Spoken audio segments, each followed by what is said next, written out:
بسم اللہ الرحمن الرحیم رب اشرح لی صدری ویسر لی امری واحلل عقدۃ من لسانی یفقہوا قولی الحمدللہ الذی زین النبیین بحبیبہ المصطفیٰ ومن علی المؤمنین بنبیہ المجتبیٰ الصلاة والسلام علیک یا سیدی یا رسول اللہ الصلاة والسلام علیک یا سیدی یا حبیب اللہ۔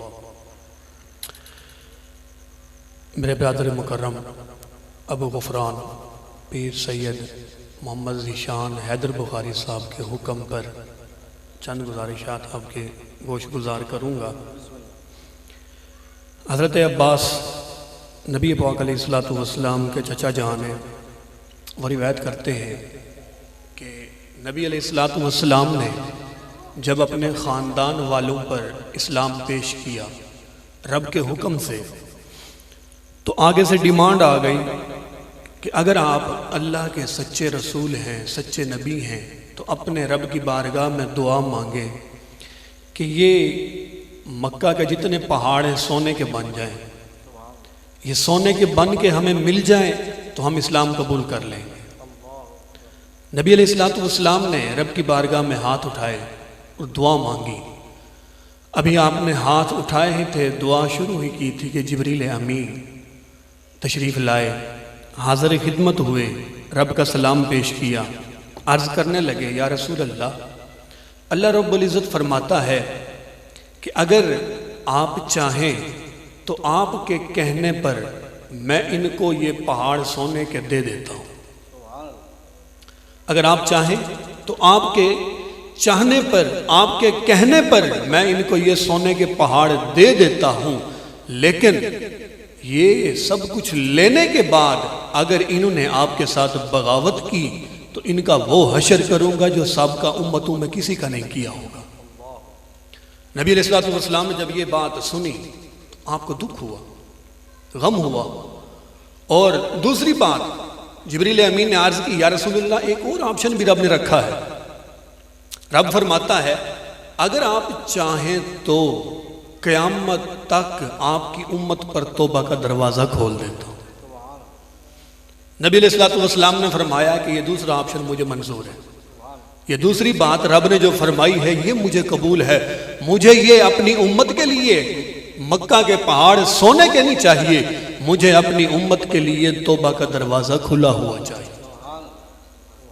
تو قرآن پاک اٹھا کر دیکھیں، جب شیطان مردود ہوا، لعین ہوا، وہاں سے دھتکارا گیا، تو اس نے کہا رب سے کہ یا اللہ مجھے تیری عزت کی قسم کہ جس کی وجہ سے تو نے مجھے یہاں سے نکالا اور میرے گلے میں لعنت کا توق ڈالا، کہا یا اللہ مجھے تیری عزت کی قسم اس کو میں کہیں کا نہیں چھوڑوں گا۔ کہنے لگا میں اس کے لَأَقْعُدَنَّ لَهُمْ صِرَاطَكَ الْمُسْتَقِيمَ کہ میں صراط مستقیم پر بیٹھوں گا، سیدھے راستے پر بیٹھوں گا، اور ہر گزرنے والے کے ایمان پر ڈاکہ ڈالوں گا۔ کہنے لگا اس کو میں آگے سے آ کر لوٹوں گا، دائیں سے آ کر لوٹوں گا، بائیں سے آ کر لوٹوں گا، جتنا میرا زور چلے گا آگے سے، پیچھے سے، دائیں سے، بائیں سے، اس کا ایمان میں اس سے لوٹوں گا۔ رب نے جب یہ بات سنی تو رب نے فرمایا جا مردود لانتی دفع ہو جا، تو نے یہ آپشن کہا، تو نے یہ کہا کہ میں دائیں سے آؤں گا، بائیں سے آؤں گا، آگے سے آؤں گا، پیچھے سے آؤں گا، جا مجھے میرے رب ہونے کی عزت کی قسم۔ فرمایا جب تو اس میرے بندے کو لوٹے گا، اس کا ایمان ضائع کرنے کی کوشش کرے گا، بدعملی کے اندر گرفتار ہو جائے گا، یہ طرح طرح کی بدفعلیاں کرنے لگ جائے گا، سارا کچھ کرنے کے بعد 24 گھنٹے میں سے جب بھی کبھی اس کو خیال آ گیا کہ میں نے تو ساری زندگی رب کی نافرمانی میں گزاری ہے، یہ آج کا دن سارا میں نے برباد کیا ہے، کہا کہ جب یہ میرا بندہ مجھ سے شرمندہ ہو کر میری بارگاہ میں کھڑا ہوگا اور التجا کے لیے ہاتھ اٹھائے گا، مجھے میرے رب ہونے کی عزت کی قسم میں اس کو بخش دوں گا۔ فرمایا جب یہ اپنے گناہوں پر شرمندہ ہو کر، اپنی بدفعلیوں پر نادم ہو کر جب یہ میری بارگاہ میں جھکے گا سجدہ کرے گا تو اس وقت بھی اس کو میں معاف کر دوں گا. یعنی شیطان نے کھلا چیلنج کیا, اس نے کھلا چیلنج کیا. قرآن پاک کے اندر یہ رب کے ساتھ اس کا مکالمہ موجود ہے تفصیل کے ساتھ. تو رب نے کہا جا تو جو کر سکتا ہے کر. آگے سے وہ خود کہتا ہے مولا مگر جو تیرے بندے ہوں گے ان پر میرا زور نہیں چلے گا. خود کیا دیا کہ جو تیرے ہوں گے تھوڑے, لیکن جو تیرے ہوں گے ان پر میرا زور نہیں چلے گا. لیکن جن کو شیطان اغوا کر کے لے جائے گا رب نے ان کے لیے بھی اتنا سارا وہ رکھا کہ بخشش کا سامان ان کے لیے اتنی ان کو ڈھیل دی. اور دیکھیں قبلہ شاہ صاحب ذکر کر رہے تھے کہ آج ہر بندہ پریشانیوں میں مبتلا ہے, ہر بندہ آزمائشوں میں مبتلا ہے, ہر معاش کی فکر میں مبتلا ہے. رات کو سوتا ہے فکر ہوتی ہے کل میں نے کتنا کمانا ہے, صبح اٹھتا ہے شام سے پہلے اتنا کمانا ہے. دنیا کے لالچ اور حرص میں غرق ہو چکا ہے لیکن دل کا سکون نہیں ہے. اس کا بھی رب نے فرمایا ہے کہ دیکھیں قبلہ تاجدار گولڑا علیہ الرحمہ کے پاس ایک مرید آیا.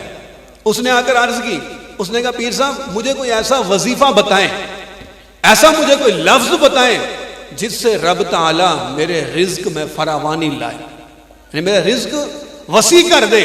آپ نے فرمایا توبہ استغفار کیا کر.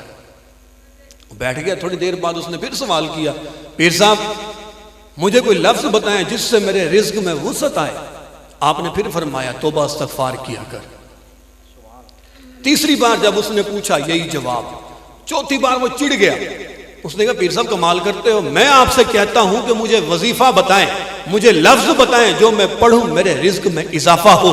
آپ مجھے کہتے ہیں توبہ استغفار کیا کر. آپ نے فرمایا بھولے تو نے قرآن نہیں پڑھا؟ رب نے فرمایا ہے وَمَنْ أَعْرَضَ عَنْ ذِكْرِي فَإِنَّ لَهُ مَعِيشَةً ضَنْكًا, کہ جو میرے در سے منہ موڑ لیتا ہے, جو میرے ذکر سے اعراض کرتا ہے, میرے ذکر سے منہ پھیر لیتا ہے, میں دنیا میں اس کی معیشت اس پر تنگ کر دیتا ہوں, دنیا میں اس کا رزق تنگ کر دیتا ہوں. رزق کی تنگی کی دوری اگر چاہتے ہو, رزق میں فراوانی چاہتے ہو تو رب کی بارگاہ میں آنا پڑے گا, رب کی بارگاہ میں جھکنا پڑے گا, رب کی بارگاہ میں آ کر گڑ گڑانا پڑے گا, توبہ استغفار کرنی پڑے گی.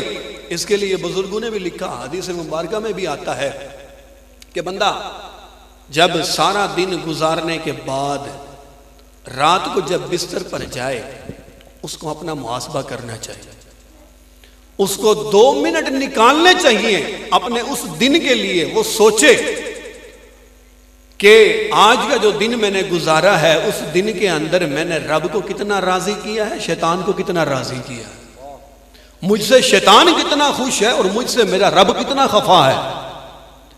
یہ جب وہ محاسبہ کرے گا, میں دعوے سے کہتا ہوں رات کو وہ سو نہیں سکتا جب تک وہ رب کی بارگاہ میں کھڑا ہو کر سچے دل سے توبہ نہ کر لے, اپنے گناہوں پر شرمندہ نہ ہو لے. اگر اس کا ضمیر زندہ ہے, ایمان کی رمق اگر باقی ہے تو اس کو نیند نہیں آئے گی جب تک رب کی بارگاہ میں نہ جھکے.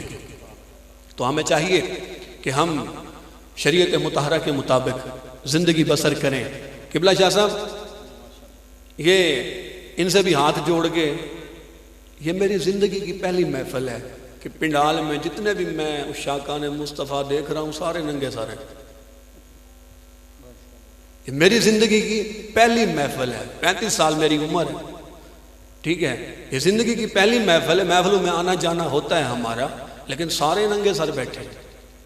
دیکھیں بندہ کہیں جاتا ہے نا دنیا دار کے پاس کوئی سوال کرنے کے لیے, اس حساب سے جاتا ہے, یا جو فقیر ہے وہ فقیرانہ شکل بنا کے جائے گا. یہ وہ محفل ہے جہاں آنے کے لیے, خیرات پانے کے لیے, کچھ پانے کے لیے ضروری ہے کہ باوضو آئے اور سر پہ کپڑا ہو یا ٹوپی ہو, ننگے سر نہ آئے.